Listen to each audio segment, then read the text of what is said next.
Normal delivery के stitches को ठीक कैसे किया जा सकता है, हील कैसे किया जा सकता है इस तरीके से। सबसे पहले ये कि आपको डॉक्टर ऐसा नहीं है कि मुझे 20 दिन या 10 दिन तक ऐसा कोई दवाई नहीं दी है जिससे कि स्टिचेस हील हो सके, नहीं।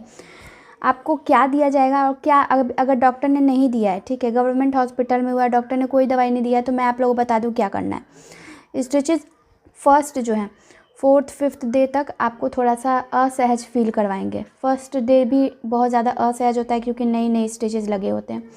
अब 90% केस में स्टिचेस लग रहे हैं, फर्स्ट डिलीवरी हो सेकंड डिलीवरी हो, स्टिचेस लगते ही लगते हैं।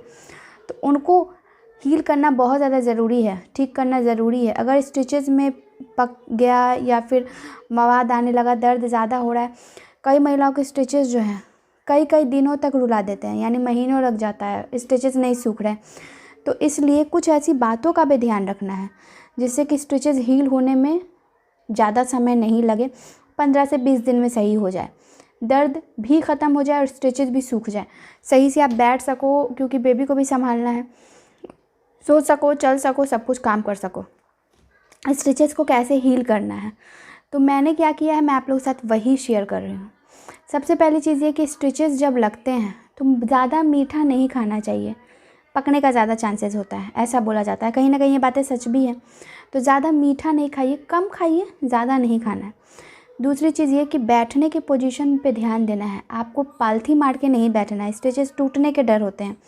कम से कम आपको 15 दिन 20 दिन तक तो पालथी मार के नहीं बैठना है, ठीक है। थर्ड चीज़ ये कि स्टिचेस को बार बार हाथ नहीं लगाना है। किसी भी हाथ से अगर आप हाथ लगाते हो, कैसा भी हाथ हो, ठीक है, तो इन्फेक्शन लगने के चांसेस होते हैं। उसके बाद जब भी आप वॉशरूम जाते हो, यूरिन के लिए जाते हो या पॉटी के लिए जाते हो, जब हो जाता है तो फिर आपको वार्म वाटर से स्टिचेस को धोना है, फिर बाहर निकलना है। वैसे नहीं निकलना है क्योंकि स्टिचेस फिर सूखते नहीं है जल्दी।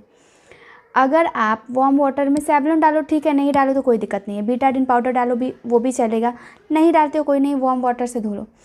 धोने के बाद हर बारी आपको बीटाडिन का जो क्रीम होता है, ऑइंटमेंट होता है, वो अप्लाई करना है, वो बहुत ज़्यादा ज़रूरी है।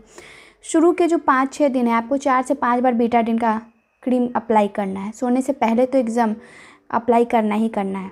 तो बीटाडिन का क्रीम अभी से ही ख़रीद लो, ये सुखाने में स्टिचेस को बहुत काम आता है।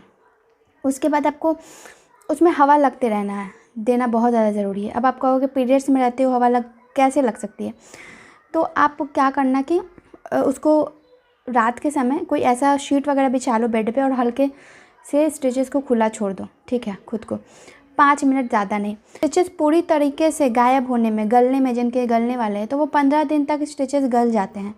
ज़्यादा टाइम लगेगा, 20 दिन लगेगा, उससे ज़्यादा नहीं लगता है। 15 से 20 दिन में आपके स्टिचेस गल जाएंगे। अब ये है कि उस जगह को भी हील होने में टाइम चाहिए, तो अब तक आपके स्टिचेस में पेन ख़त्म हो जाएगा। अगर पेन को रिड्यूस करना है तो वही है, वार्म वाटर में आपको एक टब में लेना है, वार्म वाटर में 5 से 10 मिनट तक बैठिए, वो पेन अपने आप धीरे धीरे ख़त्म होना शुरू हो जाएगा। अगर असहज फील हो रहा है, अनकंफर्टेबल फील हो रहा है, तो थोड़े दिन फील होगा, लेकिन जब ऑइंटमेंट लगाना आप शुरू करोगे तो स्टिचेस को सूखने में बहुत फ़ायदा मिलता है। तो इसलिए स्टिचेस को सुखाना बहुत ज़्यादा ज़रूरी है। उसको हवा लगाते रहना है स्टिचेस को हर दिन, 5 मिनट के लिए ही सही, लेकिन हवा लगाना है।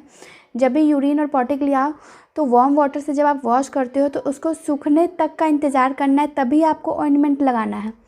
तो टिश्यू पेपर रखो वॉशरूम में या कोई टॉवल रख लो, तो उसको सुखा दो, ये मेरे डॉक्टर ने बताया, सुखा दो, उसके बाद ही आपको ऑइंटमेंट कोई भी लगाना है। अगर गीले में या मॉइस्चर वहाँ पे कलेक्ट रहेगा तो स्टिचेस को सूखने में बहुत ज़्यादा टाइम लगता है। तो इन बातों का ध्यान बहुत ज़्यादा ज़रूरी है देना। इतना ही करोगे आपके स्टिचेस 15 से 20 दिन में आपको पता भी नहीं चलेगा कि स्टिचेस लगे भी थे। आई होप आपको ये वीडियो पसंद आया हो। जाते जाते इस वीडियो को लाइक, चैनल को सब्सक्राइब कर दें।